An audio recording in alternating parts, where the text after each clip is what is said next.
Hey guys, it's Wolf here, and I'm going to share with you guys my crazy theory about Mortal Kombat 11 and what the story is going to be about. Essentially, it's me talking about three different theories involving what the purpose of Kronika is and what she's going to do in the story. And first up, I have to go ahead and talk about how Ed Boon, during an interview, and I think it was on IGN, explains that Kronika has been essentially behind the scenes since Mortal Kombat 1, and she is the end-all be-all villain in the Mortal Kombat series. If you see the interview, you'll know what I'm talking about, and I will leave a link about it down below. Anyway, there's also Geras, who is apparently a minion of hers, and I thought that was going to go a totally different way. But for what you guys have been waiting for, my first theory is that Kronika is going to help Shinnok finally accomplish that goal that he wanted, which was control of Earthrealm. And I feel like what she'll do is she'll set the timeline to benefit him, and he'll just rule over everything essentially. And our heroes will have to try and undo this, or it'll be something where it happens so instantly that they will just have to find a way to prevent it. Maybe using the new god that they came out with, one of the elder gods, which her name is Seraton, I think. I might have messed that up. But we'll see what role she plays in. Again, these are just going to focus on Kronika and what her desires are. And now I'm going to go into the second theory, which is she's going to reignite Armageddon. Now, for those of you that don't know what I'm talking about, there is a game called Mortal Kombat Armageddon, and during the intro cutscenes you saw everybody show up, and it was just an all-out brawl where you had Shao Kahn, Scorpion, Sub-Zero, Johnny Cage, Sonya Blade, Bon Raichu. You had all these guys show up, and it was just an overall battlefield. And you even see at the end of it, undead Liu Kang shows up, and it's magnificent. I feel that she'll reignite that because that's how the timeline was supposed to be. Before we get into Mortal Kombat 9, everything has essentially just gone to chaos. So that's when we have Raiden show up as he's dying, and he uses his power to send the amulet that he had back into the past to go ahead and attempt to fix the timeline or save everybody, but it just makes everything worse.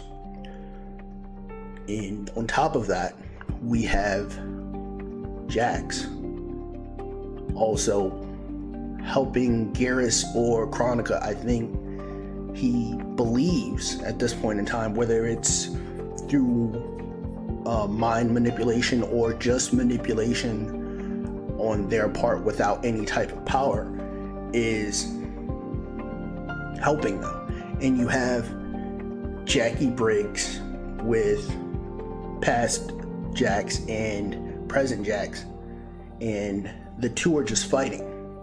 So I feel that Geras or maybe Kronika tried to explain to him, look, this is not the timeline that we're supposed to have, and that's why Jax is on their side.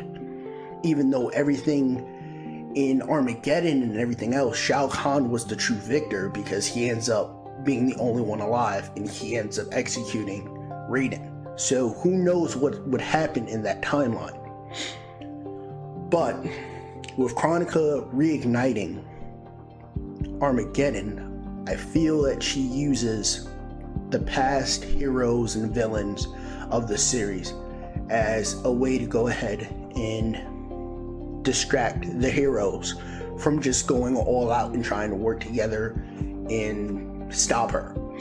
So what might end up happening is whoever survives the onslaught of Armageddon, whether they be the past or present versions of these heroes, she'll make sure that they survive. It's kind of like Ragnarok. It's supposed to happen, and when it does, everything after will be fixed or reset.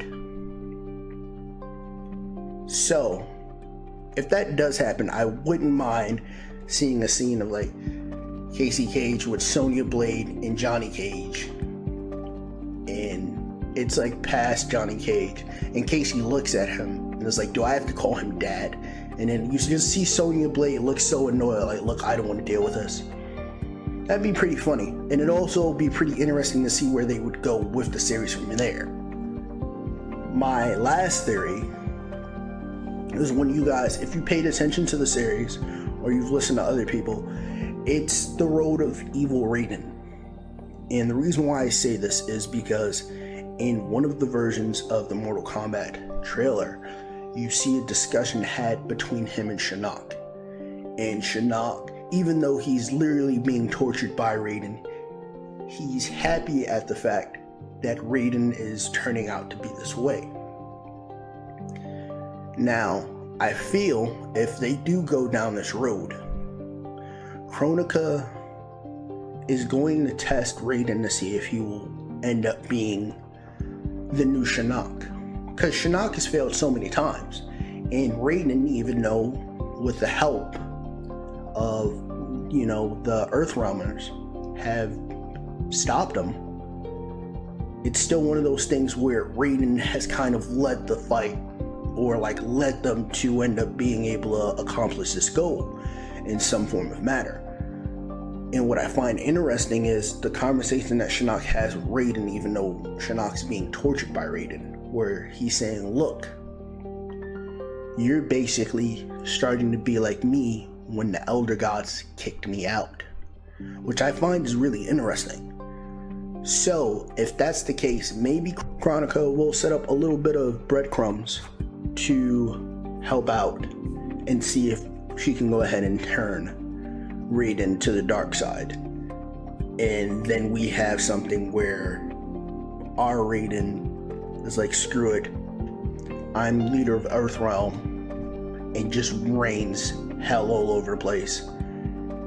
And technically it'd be the easiest way for Kronika to go ahead and have her goals, because at that point, if she has Raiden on her side, she can do what she really wants, which hasn't been revealed yet, but I feel like by controlling Earthrealm, she'll be able to go ahead and do a massive reset or control time to whatever degree she wants, which I will be interested to go ahead and see how that pans out if that's the case. But that being said, that is the end of my theory video, and I hope you guys enjoyed it. And let me know if I'm crazy in the comments down below. I'd appreciate it. You know, share this with anybody, and you know, leave a like and subscribe to the channel if you haven't already. Till the next video.